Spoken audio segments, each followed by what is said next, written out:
Your first fighter out of the red corner, Saga MMA from Lincoln, North Carolina. Please welcome Gavin Thomas. So Gavin from Saga in Lincolnton, hopefully to kind of turn it around. His teammate Dennis earlier had been put to sleep with an arm triangle, so we'll see if Gavin can kind of turn the tides into his favor for this title fight. He is 2-2, so he does have four fights in the cage. Coming off a hot knockout too. He's coming off a 15-second jumping knee to the body KO. His nickname is Lights Out, and that definitely was the type of KO he got on the last fight. But I was talking to Gavin's teammates while I was waiting in line for food earlier, and they said that a lot of people don't realize that Gavin can wrestle. He just never has to in his fights. Wow, that's saying something. That's like when Chris Cyborg was like knocking people out so much. She was a world-renowned black belt and just never had to use her jiu-jitsu. Yeah, people forgot about that. Yeah, Gavin's definitely a fighter that we've seen a lot of here at Fight For It from his amateur days as a kickboxer to now double champion, multiple promotion champion. He's really come into his own under this Saga banner. Yeah, and I was just saying, trying to turn it around after his teammate did get caught in that arm triangle earlier.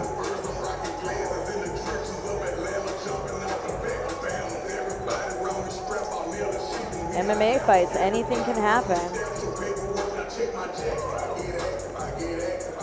He definitely looks at ease walking into the octagon. Lights out. Gavin Thomas is in the ring for our first title fight of the night, looking to defend his belt here at Fight For It. Let's see the challenger. His opponent fighting out of the blue corner, coming in with a 3-0 record. Fighting out of Matrix MMA in Greensboro, North Carolina. Welcome out, Drew the Screw Pais. I like that nickname. Yeah, Drew is a submission artist. In his last fight, he attempted probably 8 Imanari rolls in the opening round. None of them worked, but he attempted them, and that takes a little bit of guts to go for that in an MMA fight. I know he trained over at Ruben's place in Mebane, and they do have a cage there, with his brother. So that does help. Yeah, him and his brother, and I believe they're both white belts because I don't think they ever put on a gi. Yeah, his but brother, that doesn't say they don't grapple. They often. both are really great grapplers.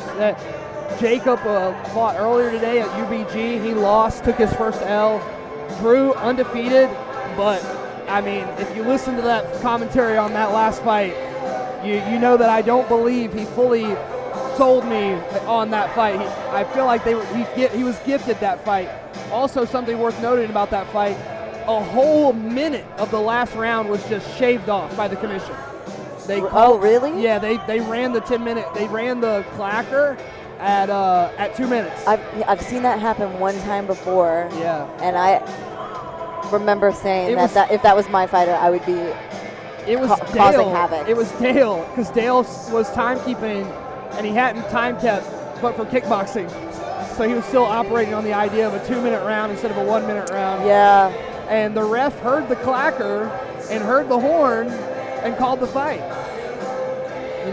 Man, that's unfortunate. I will say, outside of the weirdness, Drew is a very good fighter. He is a threat. He is especially a threat in the submission arena.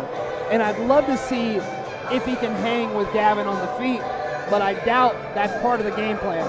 If I had to guess, going the right game to the plan ground is to get it to the ground as soon as possible. But one thing that you got to keep in mind about GT, one of his primary training partners is Smiley Wilkins, who's a guy who's known for going for Imanari rolls, who's known for trying to hit flying triangles, who's known for these crazy looks at submissions however they come. It's a deadly combo when you got a guy in there who can strike and who can submit. But what happens when you're missing the wrestling? You got to get a little creative when it comes to getting the fight to the ground, and you can expect a creative approach here from Drew as they continue to search for his mouthpiece in the back. Oh man, I was wondering what was happening. That is It's definitely just, what's happening.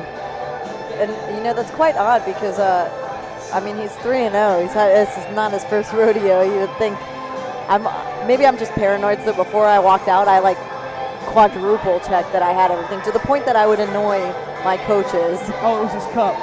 Oh, even Either way, more important. Same, yeah, arguably more important than your teeth.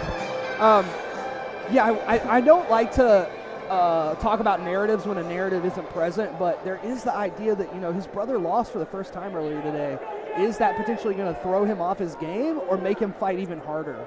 And even if it does make him fight harder, sometimes he might be thinking, I have to win this for my brother and make mistakes because he's jumping into stuff.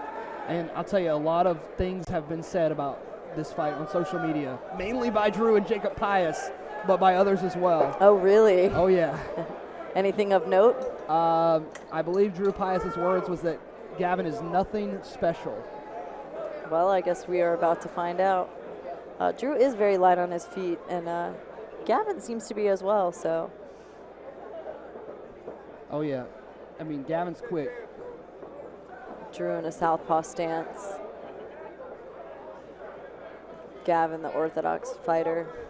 Drew has definitely learned a little bit from his last fight because he's now at least trying to set this stuff up. He's trying to come in.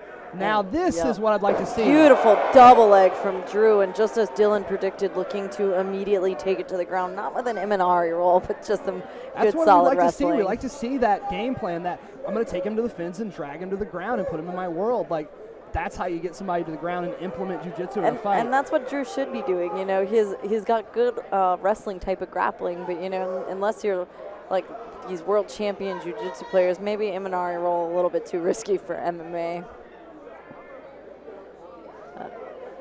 Drew looking to rain down shots here from inside the closed guard. Gavin's trying to lock up Gavin's a triangle. Got a high guard here. Almost like a dead orchard. Yeah, and almost. And Drew just kind of wiggles his shoulders through there. I mean, it's hard. It looked dangerous for a second. It's hard to get any attack from the closed guard when your head is in the fence like this. But Drew Pais raining down some bombs from up top, looking to take the champ out early. Yeah, definitely gunning for that belt. Oh, and slides right over into mount. Beautiful pass. And then immediately takes the back. Only has one hook in, but looks like, yep, and he's able to get both hooks in, scrambling to keep the back. So his issue in the pass, in that last fight against Fred, was that he was able to get submission-threatening positions, but he rushed it. This time he's taking his time. He's going nice and steady and slow, and it looks like he's under the chin, and he's cranking on GT right now. Yeah, not fully under the chin, but cranking enough that this doesn't matter. Like, you can choke the jaw right through, and the tap. What a squeeze! And it looked just like Khabib versus McGregor, where he just compressed the chin right into the larynx, which people think that people are tapping from pain, and while it is painful, it definitely chokes you. It compresses your windpipe either way. Drew Pais picks up his first amateur title and goes to 4-0. No controversy, no judges needed. Another finish here at Fight For It. What a squeeze that was on that rear naked choke attack. And all generated from that just beautiful wrestling. Very solid double leg takedown from Drew Pais. Yeah, that's how you get the fight to the ground, kids. Yeah. That's what I'd love to see more of. Textbook fundamentals. Yeah, absolutely.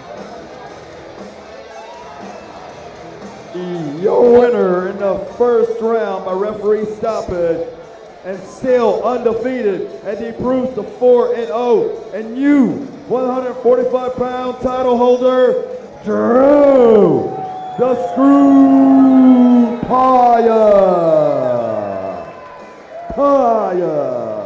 And so we've had a ton of finishes, but if you've noticed, we haven't really seen a lot of like blood being fight for Gavin Thomas, also drawn put out of hands these together guys. for Gavin Thomas. Drew Pais showed a lot of growth between the last First fight of 3 title fights. We got 2 more on the way. Next up, the 135-pound title fight. Yeah, he was much more patient this time around. And, you know, we saw a few times tonight where people were trying to hunt for that rear naked choke and not getting under the chin and tried going to something else. But you have such a dominant position. I wanted to see somebody like Drew get in there and just completely crunch the chin into the chest.